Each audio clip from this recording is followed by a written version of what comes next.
Good evening. You're listening live to the Extreme Movie Show. I'm your host, Rob, and tonight we're going to be talking about the final two episodes of the FX TV show, The Old Man, starring Jeff Bridges, and two beautiful big time dogs. We started off a few weeks ago when talking about The Old Man, mentioning how the few episodes kind of set up the world that he was in, particularly the first episode, which I think is one of the best first episodes of any recent show on television. The way it set up his slight forgetfulness, potential Alzheimer's, if you will, yet showing to us in a great way his capabilities, the way he protects his house and thinks he sees people, particularly the guy at the cafe, and the fact that, as we discovered, not only does he love two dogs, they're obscenely well behaved and guard trained, and we see that at the end of episode one, just and in a fabulous shot about the intruder who came in to try to get him, and of course, the all-telling scene of the fact that when the cops come, he plays the old man role to perfection, realizing his whatever's in his past has come up and he's been compromised and now he has to leave. But of course, he had forgotten to deal with the silencer on the gun. Fabulous way to start off episode one and just jump us into it. I made some several comments before about some of the different positive aspects about the first five episodes here, and I think they actually continue here in episodes 6 and 7.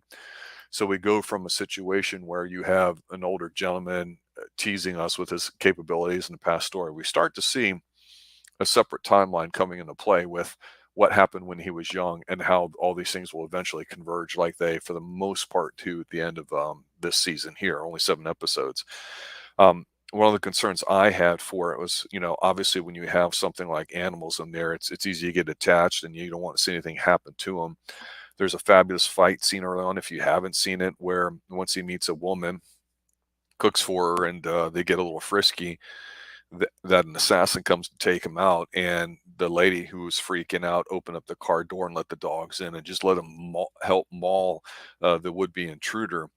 And it's just a great shot. There's so many visually stunning elements to watching the show. It's very artfully crafted. It's a pleasure visually to watch, and it's rare to say that about a lot of films, even though they may be done well and technically um, competent, if you will. But there is a certain style to these that I really enjoyed. Some of the long takes where we're watching the action develop, we're seeing what happens. That in its own way makes us, I think, get drawn into the characters. Now, to kind of turn a flashlight on some of the key things that, at least for me, watching The Old Man, that whether it's not my style, I admit that due to the complexity of the plot that unfolded before us, it seems reasonable with what they did. But there's some parts in these episodes, definitely in 6 and 7. There's a hell of a lot of talking, a lot of exposition, if you will. They get very wordy talking to each other, and it's hard because there's a few times where, like his quote unquote daughter that he's trying to save will say some things and get kind of preachy. Then you're like, you know, I don't think that's how people normally talk, but in the show it seems to be that way. And now, unfortunately, when I'm watching the show, there's points where I'm going, okay, somebody just open their mouth and just keep running off at it. And it's not the path I think I would have chosen or might have preferred, even though it's effective.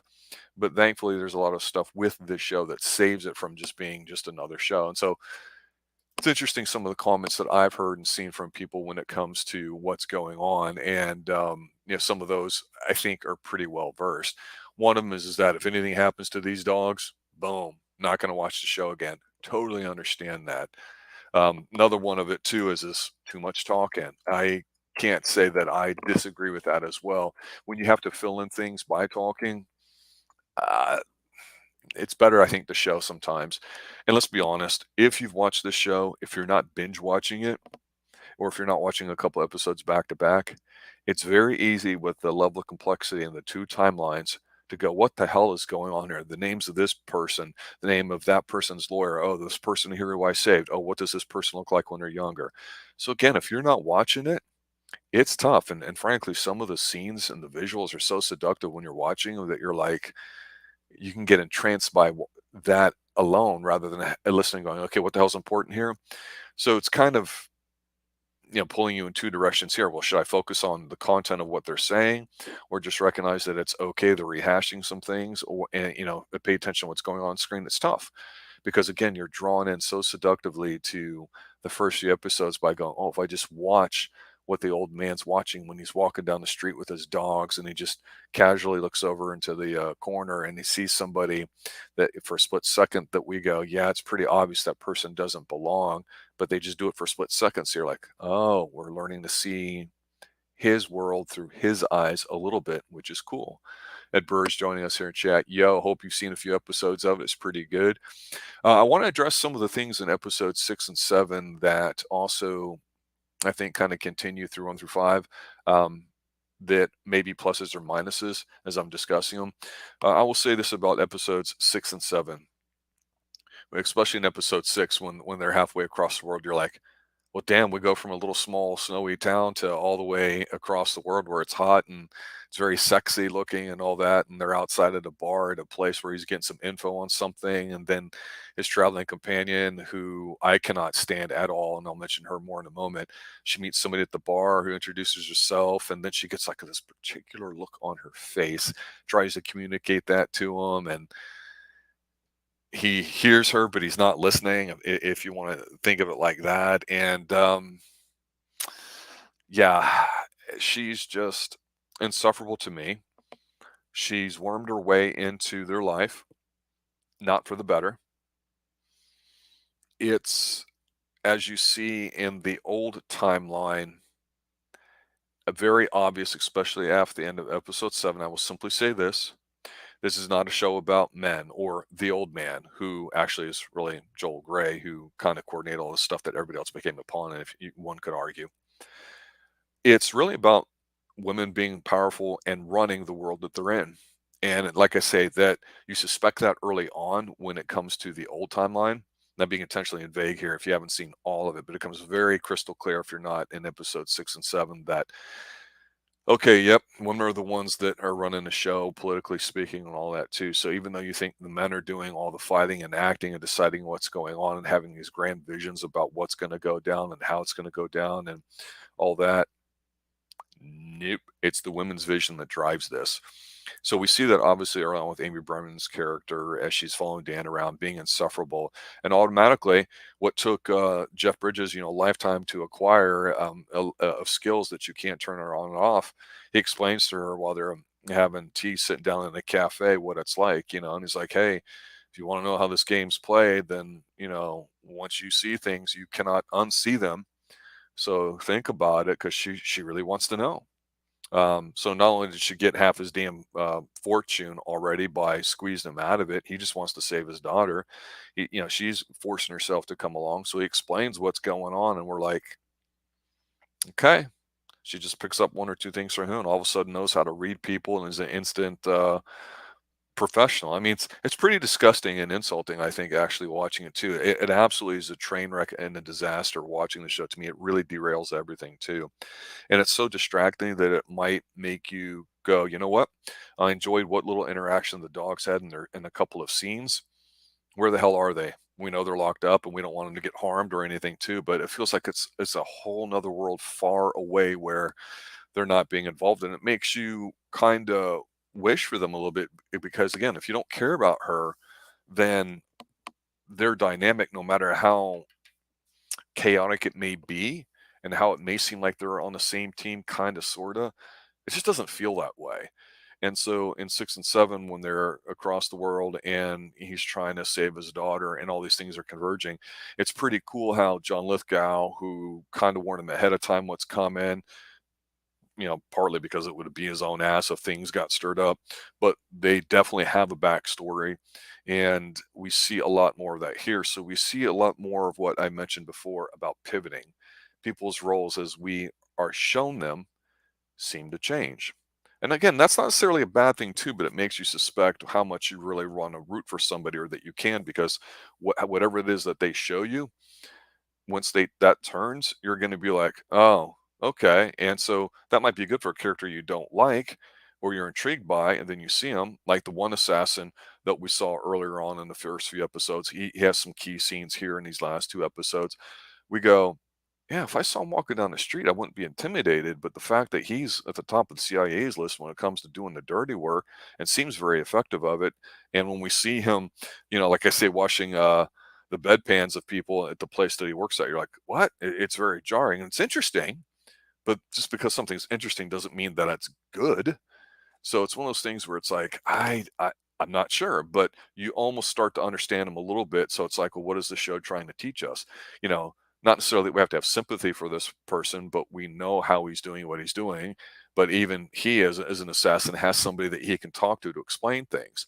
So it seems like, unfortunately, everybody has somebody that they can talk to as a sounding board to gush all this info out to all of us as a viewer, because instead of showing us like they did so well in episode 1 and a few scenes after that, like I say, it's very dialogue heavy.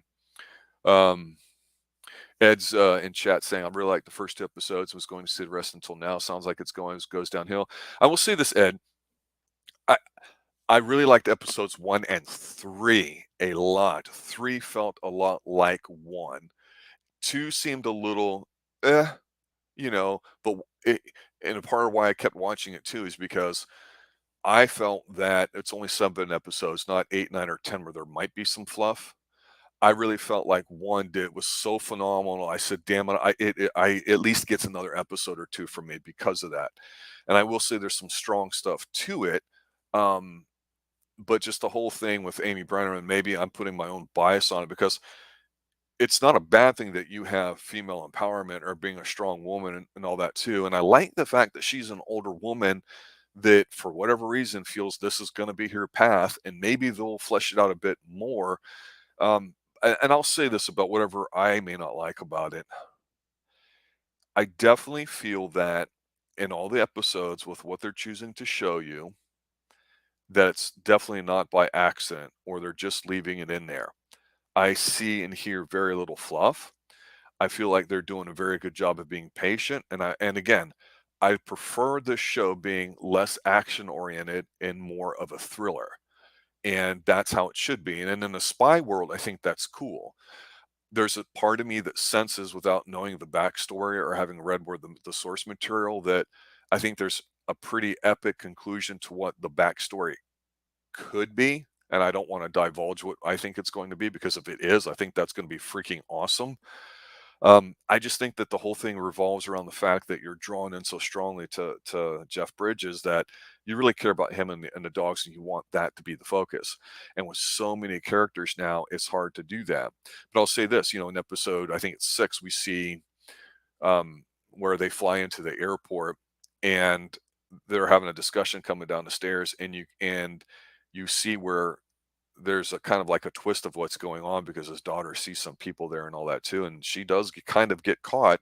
And so the question is what happens to her? She gets extracted in episode 7, and the only bit of action in 7 is very good.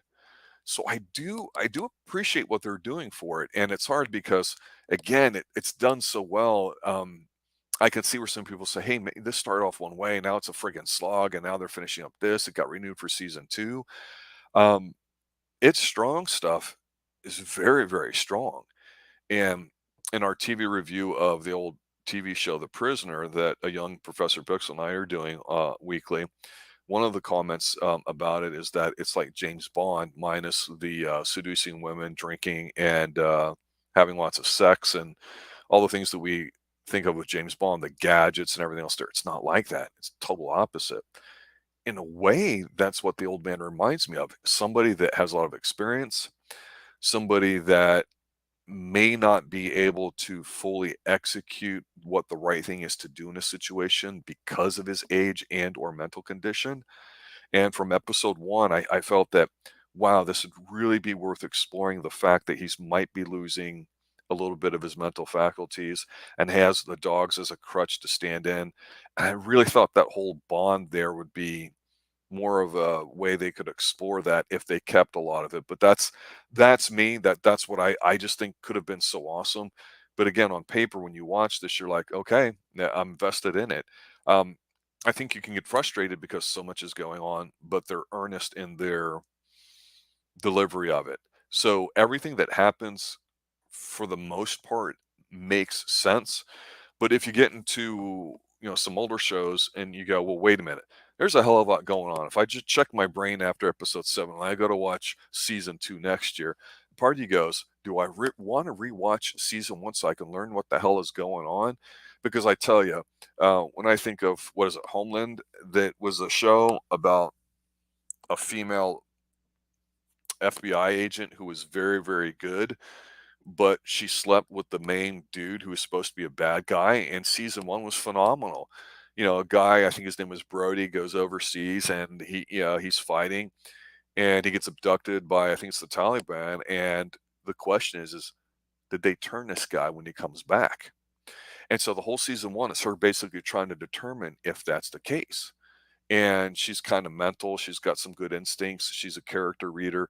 And so we see him kind of go through everything. We see him actually praying in his garage in his home life. And it's, it was filmed in Charlotte, North Carolina. So it's got this very back in the suburbs kind of look. So you really don't know until the end of that season 1's episode where, in my opinion, they wimped out. And then it just got crazier and stupider afterwards because basically he dies off. So it's not about him. It ends up being about her, and she ends up screwing people to get her way and all that. And it goes horrible, and it's not worth watching. I don't think the old man's going to go that long. Maybe it'll go 3 seasons. But Jeff Bridges' execution is why everybody sees it. And yes, he had, I think, about some kind of cancer that delayed production and stuff and all that too. But he still came back to do it and was very physical in a lot of roles. But the expertise of the scenes with the action is tremendous. And the writers are not making it easy on the viewers with some of their decisions. I want to say I think they know that.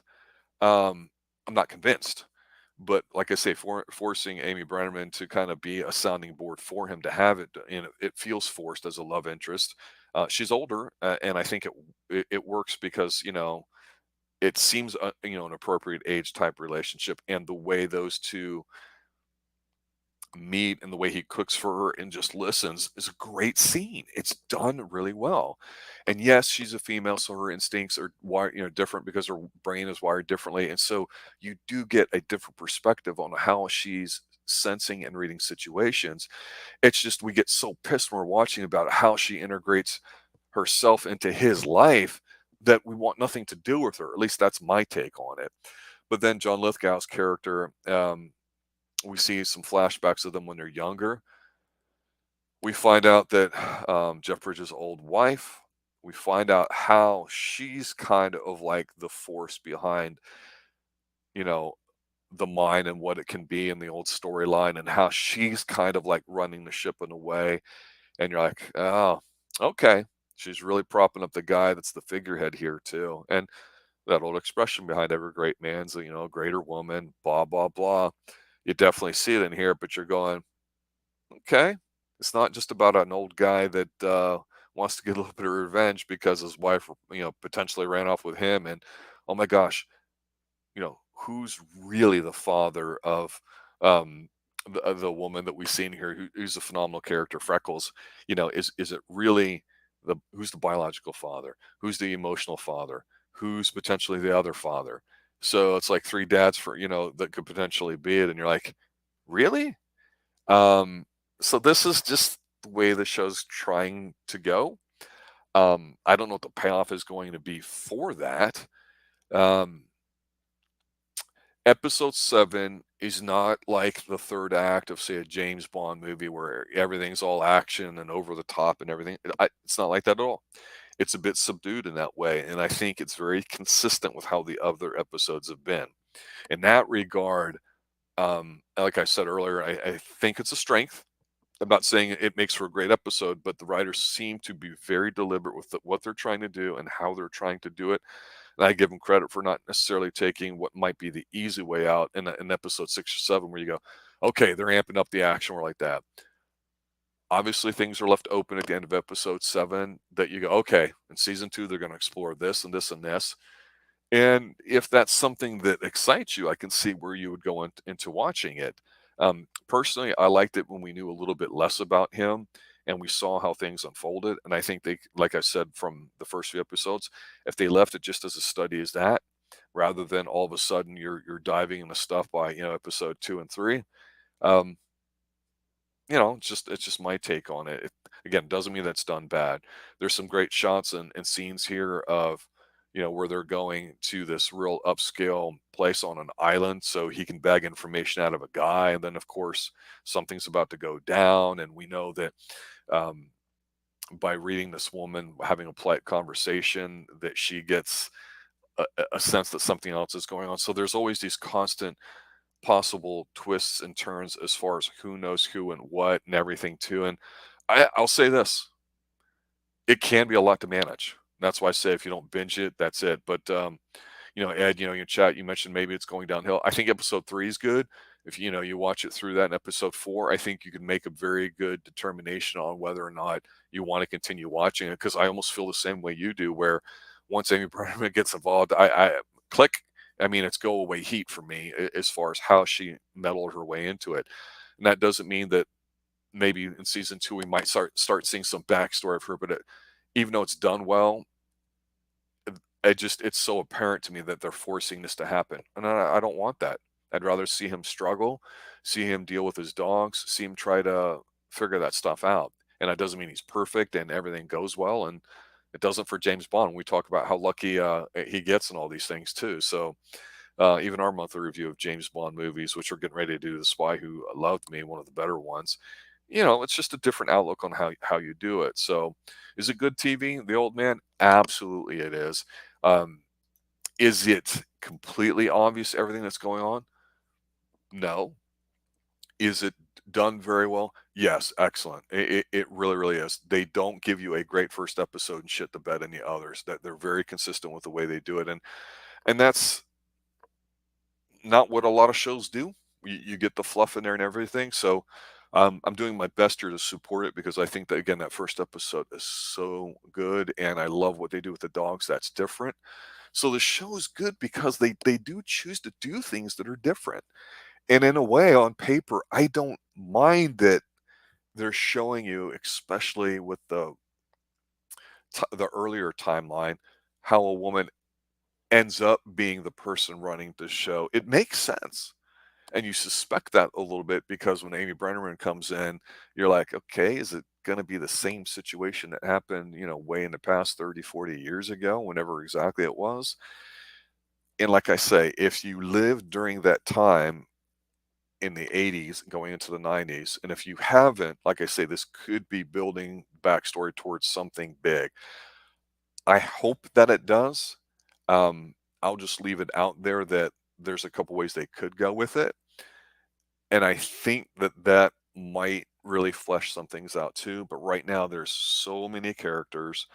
There's a lot of different perspectives that they're bringing in. Um,